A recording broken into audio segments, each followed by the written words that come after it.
This is Locked On Bets, the daily betting show that means business from the Locked On Podcast Network. Hosted by Lee Sterling and Kevin Rogers, they're dropping fearless picks with an inside edge to put money in your pocket. If there's action, they've got the lock. This is where smart bets start. It's Locked On Bets. Welcome to the Wednesday edition of Locked On Bets. Kevin Rogers and Lee Sterling of Paramount Sports with you. And as always, we appreciate you making Locked On Bets your first listen of the day here on the Locked On Podcast Network. Got plenty of baseball to go over today. Also, we continue our look at college football heading into week one. Yesterday, we broke down Texas, Ohio State. Today, we will look at Alabama and Florida State. And that one in Tallahassee Saturday afternoon. The Crimson Tide, a heavy favorite. We'll see if they can bounce back from last year's not-so-Alabama-like year, but also Florida State, the same thing with them. They were terrible last year, so we'll see if they bounce back this season, new quarterback. So we'll talk about all of that coming up. We have a recap of last night's winning night. But first, though, Lee, it's time for a blowout special on a K-Prop. Oh, boy. Last one out, turn off the lights. This one's a blowout. The Astros were surprised by the Rockies last night as heavy home favorites. They go with Framber Valdez on the mound tonight, trying to slow down the Colorado bats. How many times do you say that in a season? But Valdez is strikeout properly. What do you like with him? Yeah, so Framber is an absolute stud. 3-0. 193 ERA here, 19 strikeouts in his 3 starts here against Colorado this year. Rockies, only one other team, the Angels, have more strikeouts this season. So they haven't played well, but these are some big games here for Houston and Seattle down the stretch. Both teams trying to win the division, make it into the playoffs. All of a sudden, Kansas City's 3 games behind them. So going to have to pick up here with, this Kansas City team 3 games behind Seattle, another game and a half behind Houston. I think Framber's the guy here. So once in a while, you see a Rockies team erupt and have a big game, but you need a settling force like Framber to come in. The number looks high. You're thinking 6.5 has to go to 7, but it's that high for a reason here. He might have 8-9 strikeouts here. I'm going to lay the 145 here. This is going to be, like I said, a blowout special. Framber Valdez here. I think he gets 8-9 strikeouts. And also with the Rockies, they've been one of the top strikeout teams in baseball this year. A little better recently, but still a team that does strike out a lot. We'll see if Valdez can shut down Colorado coming up tonight. Big game, like you said, for the Astros and coming down the stretch of the American League West, getting tight with them and the Mariners. Taking a look at what unfolded last night with our selections, a 2-1 night. And I texted Lee Sterling this last night. I said, Lee, your back must be killing you carrying us with all these winners that you have. But 2-0, Guardians of the Galaxy, they end up beating the Rays. They got 3 runs in the first, and that holds up in their victory over Tampa Bay. That's why it's important. You can't base your decisions just on early in the season. There's a lot of pitchers that have been brought up, a lot of young, really good, talented pitchers, and we backed one there, and he got the job done. So that's what we're looking for. And Cleveland, they might be they're close to being, out, but for one night, they're still alive. And like I said, rode that young pitcher, and that's what they're doing. Cleveland has a bunch of young pitchers in their rotation. Look out for them. They're going to be good next year. So good one for the Guardians last night. Also, you had Chris Bassett. He went over his strikeout prop against the Twins. Toronto's up 4-0 in that game. Minnesota came back and beat them. But still, for our purposes, Bassett over the strikeout prop, another winner. Yep, and not one of his best outings, but still good enough. So sometimes they make mistakes. These odds makers do pricing. They're pricing all these games, all these totals, all these player props. They're not going to get all of them right. We're just looking for the mistakes, and I thought that was one of them. Yeah, so Toronto, they'll look to bounce back today against Minnesota. Our loss in the WNBA. Storm, they end up getting blown out by the Fever. We had Seattle in the first quarter against Indiana, and I had said one of my points yesterday was that Indiana had shot well the last 2 games in the opening quarter against Minnesota. Didn't think that would hold up. Indiana's a beat-up team, but they played well. Seattle, very good team in the first quarter on the road, just didn't work out. And like we like to say on the show, Lee, you just move on. Yeah, but I'm sure the rest of this week, you got Wednesday, Thursday, Friday. You could go 3-0 or better. So you just got to forget about it. Have to have a short memory. That's what wagering is all about. Yeah. So wanted to ask you this, and I know we don't like go into the pop culture stuff, but it's here, and we might as well just bring it up for the one opportunity today. So I want this spin from you. Okay, so we saw the Taylor Swift, Travis Kelce story yesterday, and he proposed to her. She said yes, no shock. Where are you at with Travis Kelce as far as production? That, you know, I feel like he said in an interview that, you know, he was doing the Happy Gilmore 2. He was doing these other things, and his attention was shifting off the field. I never thought he would retire after the Super Bowl. You don't want to go out like that after that bad loss to the Eagles, but I feel like one foot is kind of out the door with him because he's got so many other things going on in his life. I agree with you, but give him credit. Look what he and his brother have done. Yeah. That podcast is just absolutely blown up. So, you know, who knows? You know, some people make fun of him. You know, they're like, oh, this marriage won't last a year or two, but you never know with what's going on behind the scenes. You know, good for them. You know, as long as they're not bad people, and both of them seem to be positive influences, are not being arrested, you know, so they're having fun with it. Beautiful setting, you know, made me feel bad. I proposed at a restaurant to my wife in front of both sets of parents, and this guy, what he did for that wedding and the rock that he had to come up with. So more power to him. I want everyone to be happy. So some people don't like him, you know, the political affiliation, think there's something going on behind there, but let's just have fun with it and wish him the best. But certainly he is not the receiver he was 3 or 4 years ago. Just to tie it in, and not a total full-blown analysis, but just some small thoughts from you.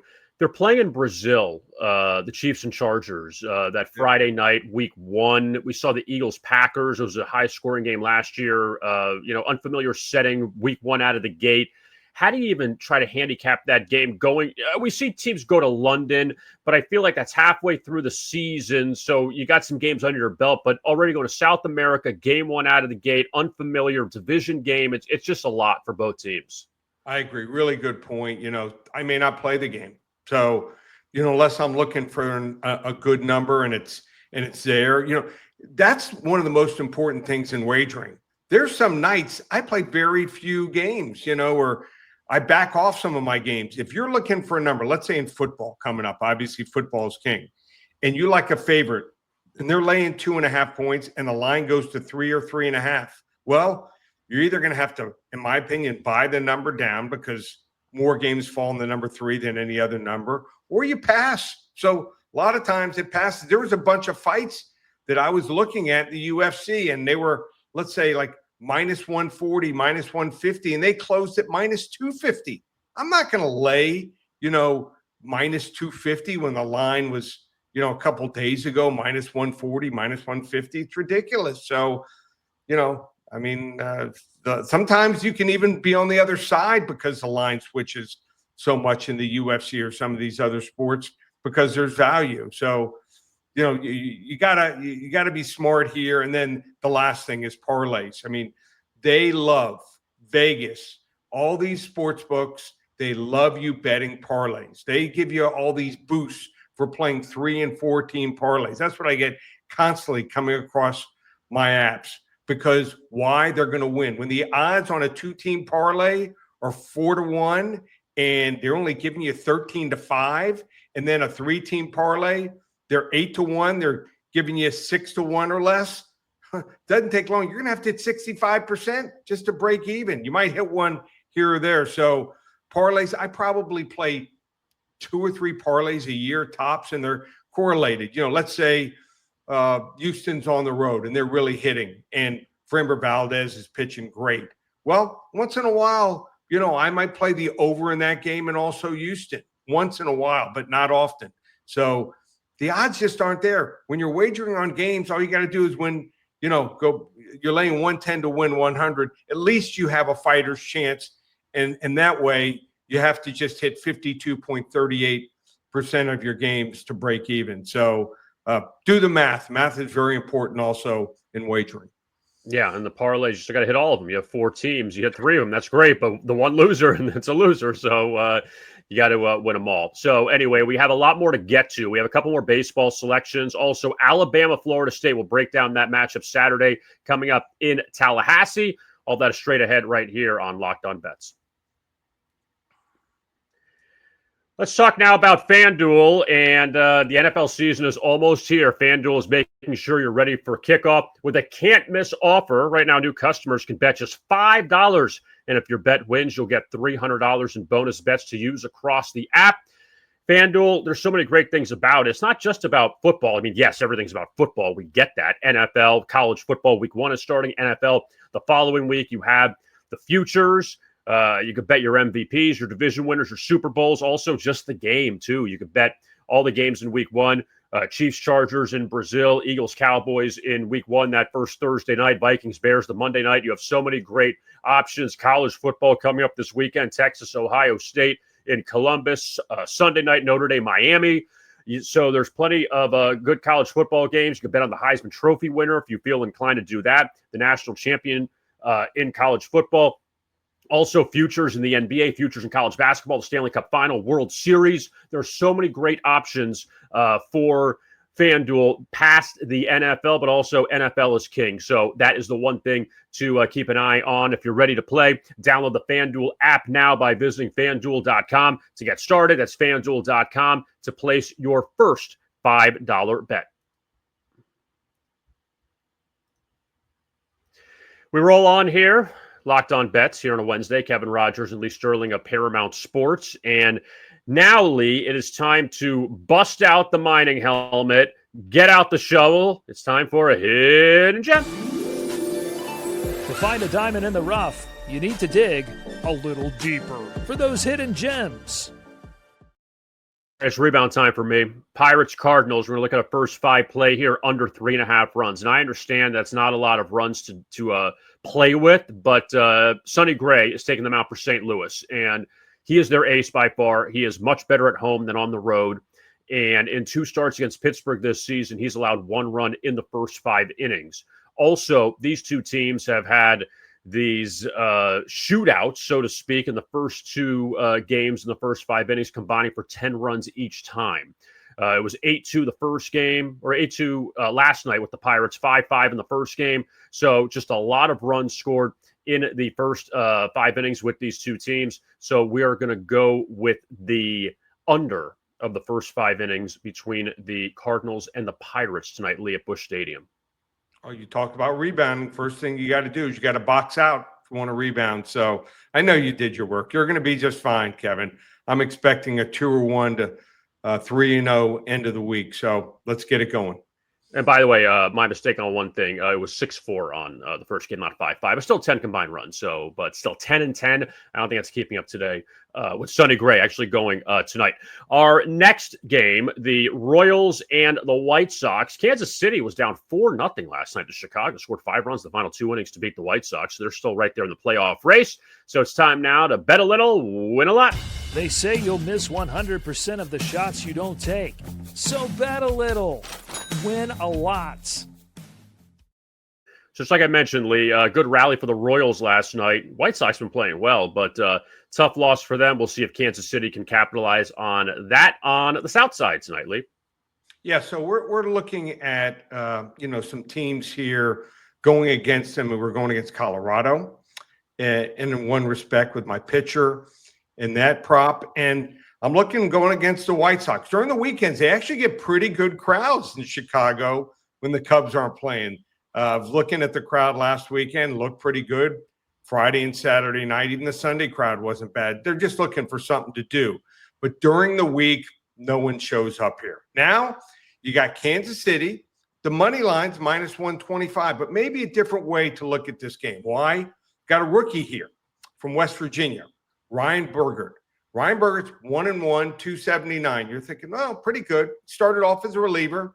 Last 11 times he's gone to the bump, been a starter. 58 innings pitched, almost a strikeout per inning, 56 strikeouts, just 24 walks. I don't think the moment's too big for him, just 7 home runs. He went 5 2/3 versus Detroit. His last outing gave up 1 earned run. Before that, He faced them 11 days ago. And what did he do? The White Sox pitched well. White Sox, on the other hand, Aaron Savall, 6-year pro here, 84 innings pitched, just 70 strikeouts, giving up 12 home runs here. He's allowed 4 runs in 5 innings in his last start to the team that you're staying away from now, the Minnesota Twins here. I'm not going to lay the 125.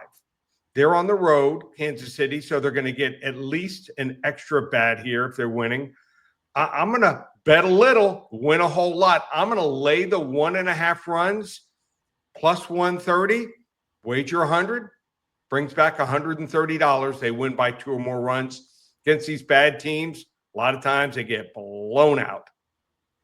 And you know what, too, Lee? What the Royals did last year, they made that run to the postseason and ended up facing the Yankees in the ALDS before getting knocked out. The Kansas City still got something left in the tank. It's so funny that years ago, how bad they were, and then they were in the World Series back-to-back years, then fell off for a while, and now back in the playoff hunt.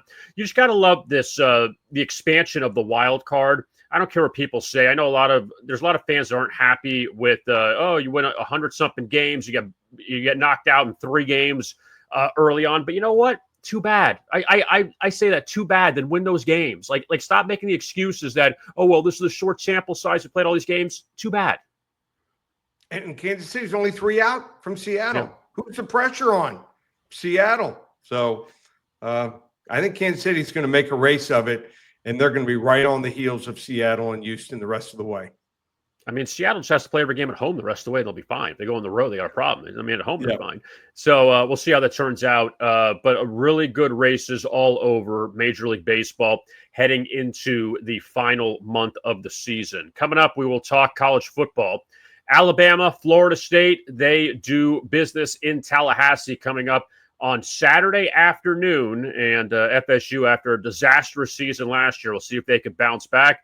Alabama didn't live up to the standard. Still a good season, but we'll see what they do. They're a heavy favorite coming up against the Seminoles. So that is straight ahead. You're listening to Locked On Bets.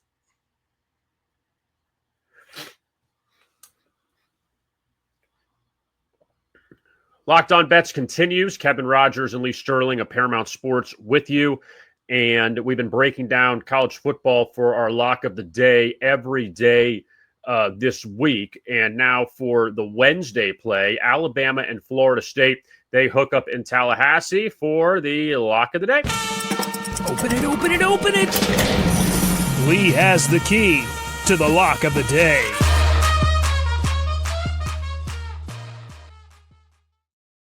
So many storylines here, Lee, with this matchup. Now, I'm going off the top of my head here without looking, but I feel like the last time Alabama and Florida State played, it was early on in Nick Saban's tenure, and Florida State beat them when Saban was in, I think, his first or second year at Alabama.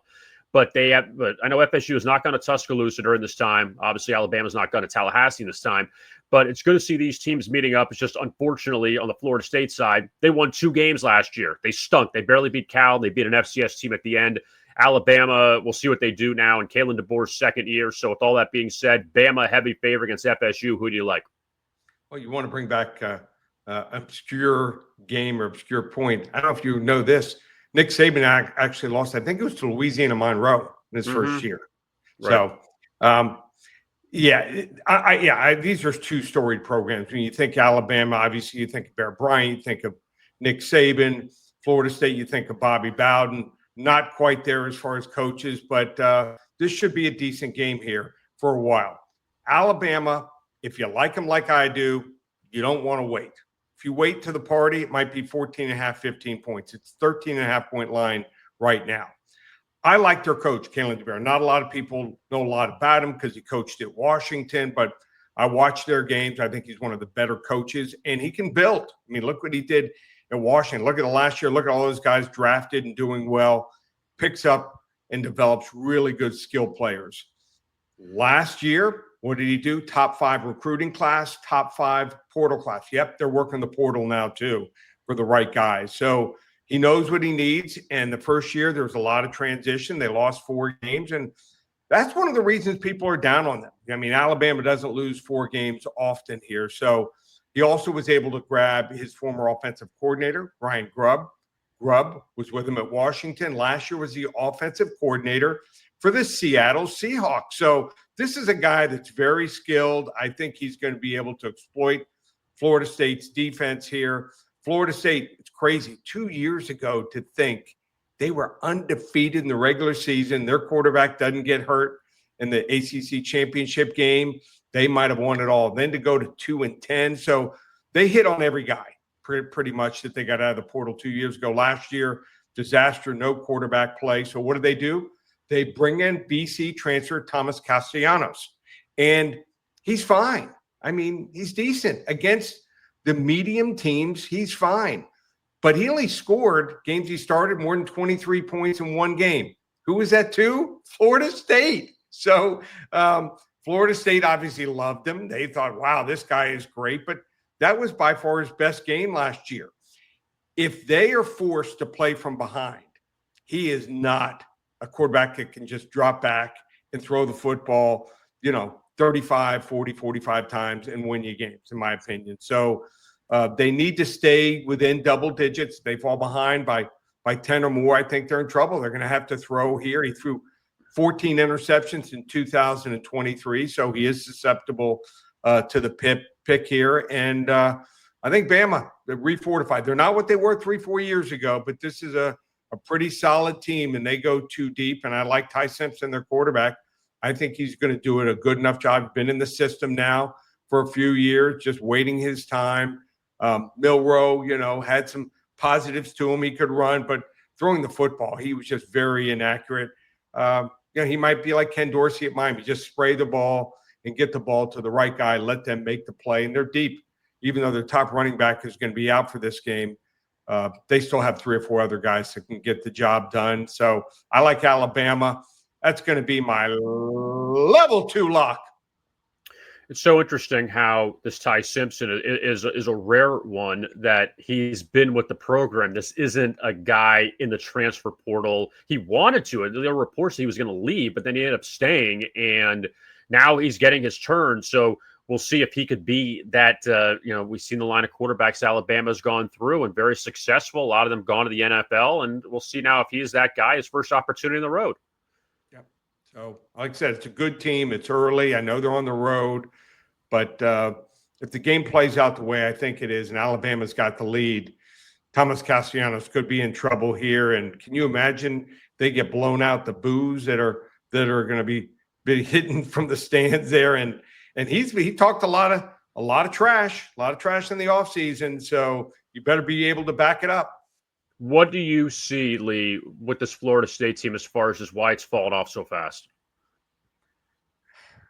I just think they're going to have to do something early. If they end up, like 2-3, 2-4, it could be a long season. So, do you think it's just recruiting? Is that what Norvell's just not getting the players that the other guys are getting?